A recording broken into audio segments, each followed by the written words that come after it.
उम्मीदवारों को बैठाकर उनके घर पर बैठकर उनको नामांकन वापस करने के लिए दबाव बना रहे हैं। ये तो मैंने चित्र जारी किए हैं, आप देख लीजिए। तो चुनाव आयोग से क्या इसका शिकायत आप लोग करेंगे? बिल्कुल जिस अभी तरीके से जाएंगे, बिल्कुल बिल्कुल कल करने जाएंगे। कल एक हम, लेकिन चुनाव आयोग क्या करेगा? चुनाव आयोग तो जो गृह मंत्री चाहेंगे वो होगा, जो सरकार चाहेगी वो करेगा। चुनाव आयोग को इसका संज्ञान थोड़ी लेना है। हम लोग का काम है संज्ञान जनता, बिहार की जनता को लेना है। तो गृह मंत्री डर गए हैं क्या आपके उम्मीदवार से? अब भाई आपको तय करना है कि डरे हैं कि क्या है, लेकिन वो तो आप चित्र बता रहे हैं कि अगर आप नहीं डरे हैं तो आदमी नामांकन कर रहा है, चुनाव लड़ना चाहता है, तो रोकना क्यों चाहते हो आप? उसको चुनाव लड़ने दीजिए।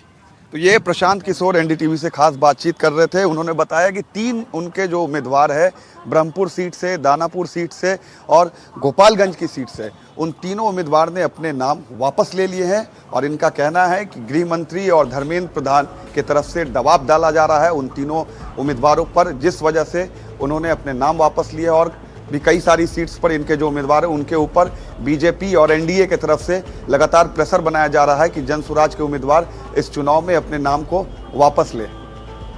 Back to studio.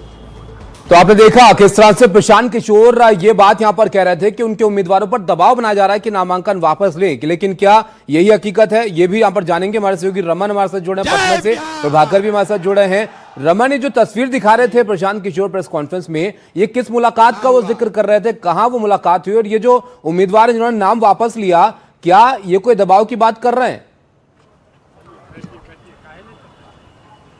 ये बिल्कुल प्रशांत किशोर का सीधा आरोप है कि अमित शाह जब बिहार के दौरे पर थे, 3 दिवसीय दौरे पर थे, तो कई सारे ऐसे उम्मीदवार जो जन स्वराज के थे या फिर उनकी पार्टी के बीजेपी के जो उम्मीदवार जिनको टिकट नहीं मिला, जिन्होंने नामांकन किया, वैसे उम्मीदवारों को बुलाया गया, उनसे मुलाकात की गई। चाहे धर्मेंद्र प्रधान की बात करें या अमित शाह की बात करें, इन लोगों ने मुलाकात की है और उन सभी लोगों को बैठने के लिए कहा गया है चुनाव में कि आप अपना नाम वापस ले लीजिए, आप चुनाव नहीं लड़िए। प्रशांत किशोर ने 3 सीटों पर आज जो है अपनी फोटो भी जारी की है कि वो सभी उम्मीदवार अमित शाह से मिल रहे, जिसमें कि दानापुर सीट से मुटुर शाह, ब्रह्मपुर की सीट से सत्य प्रकाश तिवारी और गोपालगंज की सीट से शशि शेखर सिन्हा। ये तीनों जन स्वराज के उम्मीदवार थे जो कि कल तक प्रचार कर रहे थे और ये तीनों उम्मीदवार ने अपने नाम वापस ले लिए हैं और अब ये जन स्वराज की तरफ से चुनावी मैदान में नहीं जाएंगे। प्रशांत किशोर ने सीधा आरोप लगाया है कि अमित शाह के साथ इनकी तस्वीर सामने आई है, अमित शाह और धर्मेंद्र प्रधान की तरफ से दबाव डाला जा रहा है ऐसे उम्मीदवारों पर जो चुनाव लड़ेंगे तो एनडीए के उम्मीदवारों के लिए भारी साबित हो सकता है। एनडीए के उम्मीदवार उस सीट से चुनाव हार सकते, क्योंकि दानापुर की सीट से रामकृपाल यादव एनडीए के उम्मीदवार है, दूसरी तरफ रीतलाल यादव है। दोनों मतलब कद्दावर चेहरे हैं अपने अपने पार्टी से, लेकिन वहां से जो जन स्वराज के उम्मीदवार थे मुटुर शाह, उनको अब बिठा दिया गया है। प्रभाकर, इन सीटों के बारे में जरा आप बताइए, यहाँ पर किस स्थिति में ये उम्मीदवार थे, कितने मजबूत ये चेहरे थे और क्या प्रशांत किशोर की पार्टी में चुनाव में वोटिंग होने से पहले ही टूट होने लग गई है?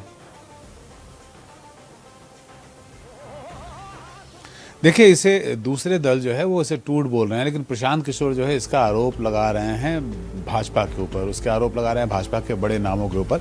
प्रशांत किशोर का मानना है कि उनके उम्मीदवार जो हैं उन्हें जानबूझ के ऐसी सिचुएशन में बैठाया गया, उन्हें ले जाके गृह मंत्री के साथ बैठा दिया गया, जिसके चलते वो उम्मीदवारी दाखिल नहीं कर सके। लेकिन क्या उन्हें उठा के ले गया गया?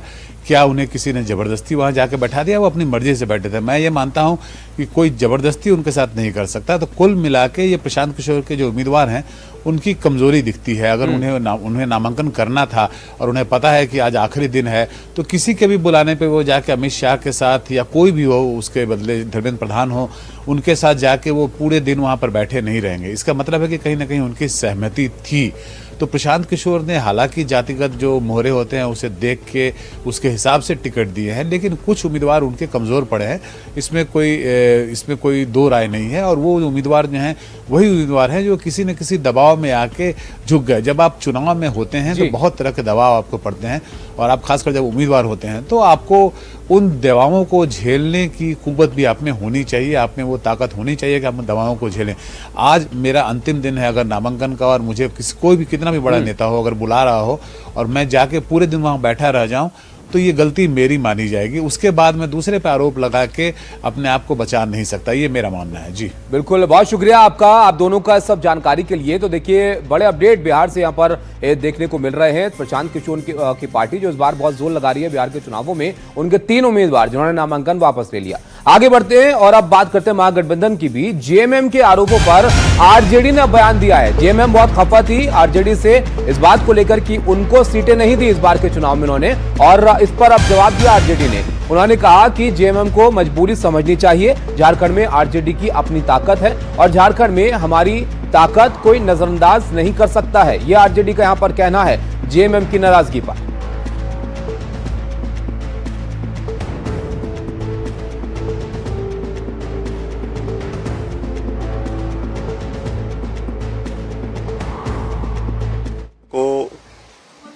उन्होंने जो भी कहा, लेकिन उन्होंने बिहार में कैंडिडेट नहीं दिए, तो उन्होंने जमीनी हकीकत धरातल को समझा।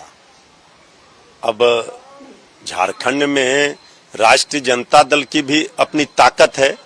जब संयुक्त बिहार था उस समय आरजेडी शासन में थी, तो हमारी ताकत को भी झारखंड में नजरअंदाज कोई नहीं कर सकता है। हम उनको धन्यवाद देते हैं कि वो बिहार में उन्होंने उम्मीदवार नहीं दिया है, और उनको झारखंड मुक्ति मोर्चा को परिस्थितियों को समझना चाहिए और मजबूरी को भी समझना चाहिए। ये बड़ी लड़ाई है, इसके लिए तेजस्वी जी लड़ रहे हैं। महागठबंधन मजबूत होगा तो झारखंड मुक्ति मोर्चा को भी इसका लाभ होगा, कांग्रेस पार्टी को भी लाभ होगा। केंद्र में सब लोग मिलजुल कर मजबूती से इस गरीब विरोधी जन विरोधी सरकार को उखाड़ फेंकेंगे दिल्ली।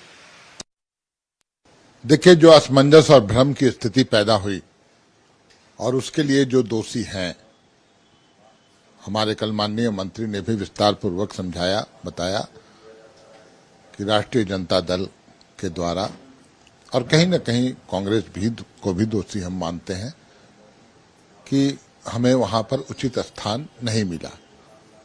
हमारी इच्छा नहीं थी कि हम गठबंधन तोड़ें। 6 सीट पर पार्टी मन बना चुकी थी, परंतु फिर इंडिया गठबंधन के तरफ से ये बातें आई थी कि नहीं, आपको एकोमोडेट किया जाएगा, इंतजार करें। लेकिन इंतजार की इंतहा हो गई, तो पार्टी ने फैसला लिया कि हम चुनाव में न अपना कैंडिडेट उतारेंगे। गठबंधन ने जब हमें हमारा हक नहीं दिया, तो फिर ठीक है, हम चुनाव के बाहर रहते हैं। तो देखा आपने, जेएमएम कह रही हैं, जेएमएम के प्रवक्ता कह रहे हैं कि हम तो मन बना चुके थे 6 सीटों का, लेकिन इंतजार की इंतहा यहां पर हो गई, तो काफी नाराज से थे, जिस पर जवाब आरजेडी ने अब यहां पर दिया है। बहरहाल नीतीश को लेकर पप्पू यादव ने भी एक बड़ा बयान दे दिया है। नीतीश को सिर्फ कांग्रेस सम्मान देगी, ये उनका कहना है। कांग्रेस हमेशा नीतीश का सम्मान करती है, और पप्पू यादव ने यह भी कहा कि बीजेपी चिराग ने नीतीश को अलग थलग कर दिया है। तो नीतीश कुमार पर माफ कीजिएगा, ये बड़ा बयान पप्पू यादव ने यहां पर दिया है।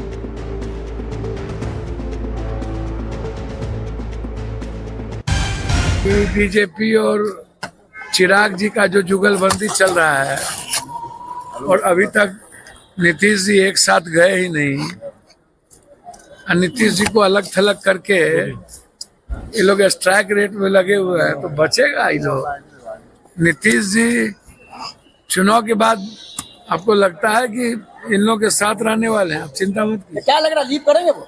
हाँ, लीव करेंगे वो चुनाव में? नीतीश जी को सिर्फ कांग्रेस से सम्मान देगी, आप चिंता मत लोग तैयार हैं सर। सीएम फेस का जो है चेहरा सामने नहीं आया। अरे सीएम फेस चुनाव के बाद देख लेंगे। जनता जब हम लोग से प्यार करती है ना, और जनता का आशीर्वाद मिल जाएगा। देखेगा कि कौन सीएम होगा बिहार का सर, कौन भी आशीर्वाद देगा। आप लोग नीतीश कुमार के स्वागत के लिए तैयार हैं? हम तो, कांग्रेस तो हमेशा सम्मान करती है और स्वागत के लिए तैयार।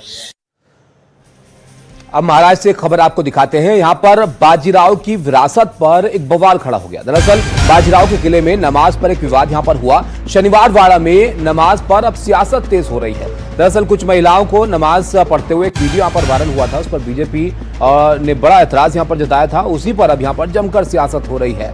किले के शुद्धिकरण पर समाजवादी पार्टी और एआईएमआईएम ने ऐतराज जताया है, और उन्होंने कहा कि बीजेपी नफरत फैला रही है, मुसलमानों पर जुल्म हो रहा है, यह अबू आजमी का कहना है। आपको बता दें, पुणे के शनिवार वाड़ा में नमाज के बाद बीजेपी के शुद्धिकरण अभियान से अब एक नए विवाद का आगाज यहां पर हुआ। एक तरफ जहां पर बीजेपी इसे सही ठहरा रही है, तो वहीं एआईएमआईएम और समाजवादी पार्टी ने बीजेपी के शुद्धिकरण अभियान पर हमला बोला है। आपको दिखाते हैं कि किस तरह की सियासत इस मामले पर देखने को मिल रही है।